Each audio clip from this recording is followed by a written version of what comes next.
Welcome to Bloodbath and Beyond. Today we review Escape Room. Find the clues or die.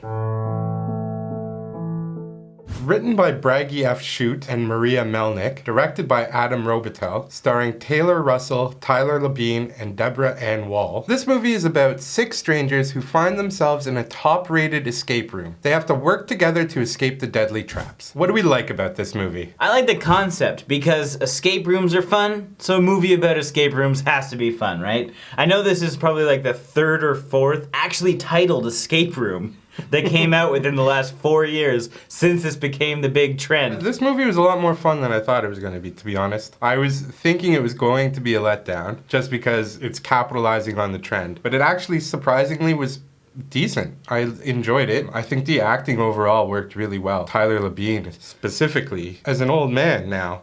Right.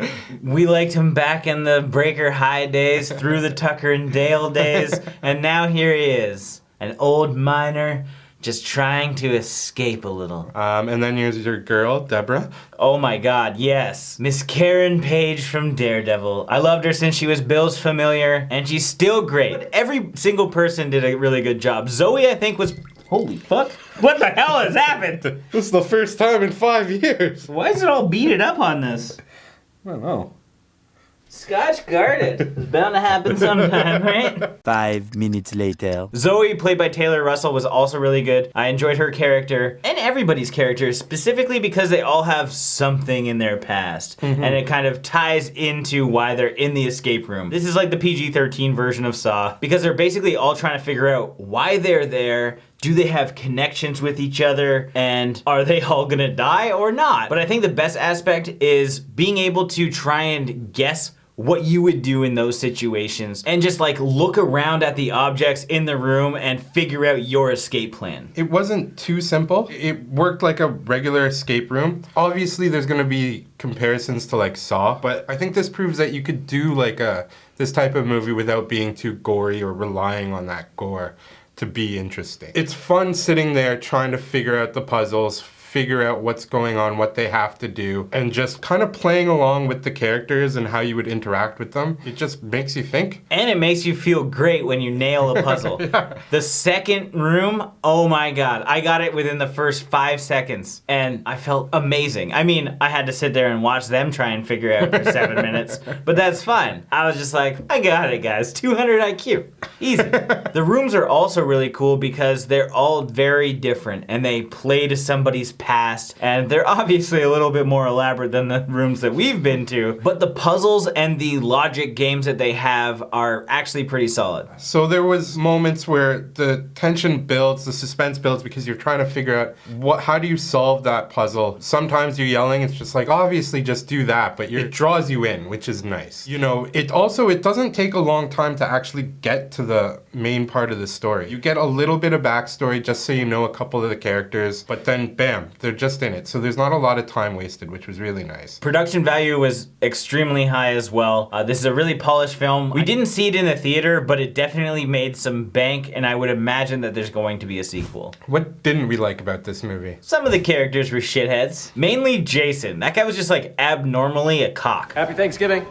Whatever. Yeah, his character was too choreographed to be the asshole. Still play video games? No, man, unfortunately I can't. So I just have sex with adult women to fill the time. I get it, you need to have that conflict by people being assholes, but I think the assholes came out of the gate strong. Yeah, too hard. Like, we got So it. you must be like really good at these, huh? Yeah, I'm pretty good.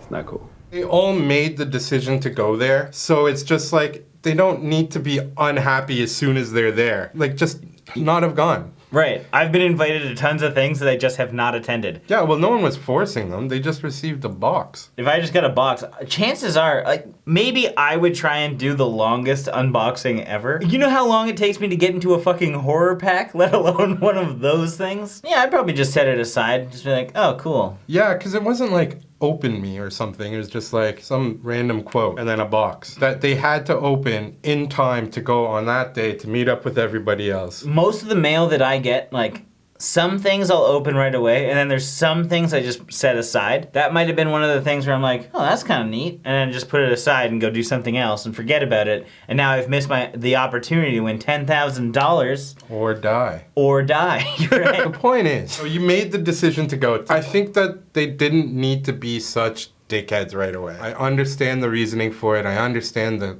conflict, but you could have built it up after they entered the first room and they realized they're about to die. The other thing I really didn't like, and Jay agrees, was the opening scene took place near the end of the movie, and it ruined some of the tension because we knew what was going to happen. This happens so often these days, and I get it. People don't have a good attention span, but to start a movie like this, especially one that takes thinking and mind games and trying to figure things out, you don't need to start it with some big action scene. Simple solution, you want that action piece to open it, put a different character, put a different room. Yeah, it's basically just like a safety net around that character. It's like, that person can just walk around and do whatever they want. Yeah, why don't you do the risky stuff, because we as the audience know you're safe. And so it eliminates a lot of tension throughout the movie. That character and another character got into a fight, and so we know who's gonna win the fight. Thankfully, there are some like better moments that come after all of this, which we won't obviously spoil, but man, don't start any movie with the end of the movie. It has never been a solid solution to any film, I don't think, other than like Memento or something. Yeah. Towards the end, you get a little bit of exposition dump. It's really hard to kind of find justification and reasoning for these types of things. It's just like, we're not gonna explain that much. You can have some information, it's not a big deal. It's just a popcorn flick, so okay, here's some explanation for you old ass assholes that are reviewing this on YouTube, and that's about what you're getting, okay? Thanks. It's time for our final thoughts and ratings. I had a pretty good time with this movie simply because of the concept alone. It's one of those films that you can enjoy because you're constantly guessing as to what's gonna happen and how could you possibly get out of the situation that the characters are put in. I enjoyed the acting, however, I didn't like some of the characters and some of their decisions, or I guess aggressive attitudes. So I'm pretty sure Tyler Labine's the only like really likable person, other than maybe that game guy. I did like the ending, but I hated the beginning because it showed most of the ending. But at the end of the day, I enjoyed myself, and I would definitely watch a sequel. So I'm gonna give this 3.5 oven-like escape rooms out of 5. Ovens have fans. True, but so what?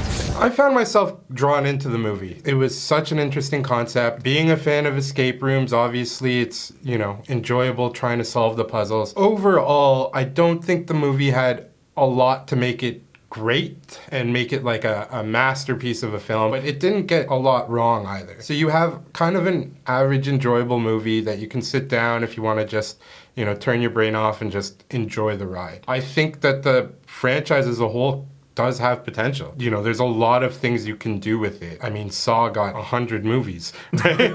Yeah. So, a toned down thing obviously can do the same. Acting was fine, production value was good. There's not a lot to complain about, but on the reverse, there's not a lot to praise either. So overall, I'm gonna give this 3 freezing escape rooms out of 5. As always, thank you for watching. Like this video and comment below with your thoughts on the film if you've seen it. If you haven't and you do want to check it out, there are links in the description where you can find it. If this is your first time here, make sure you subscribe to the channel to stay updated with everything Bloodbath and beyond.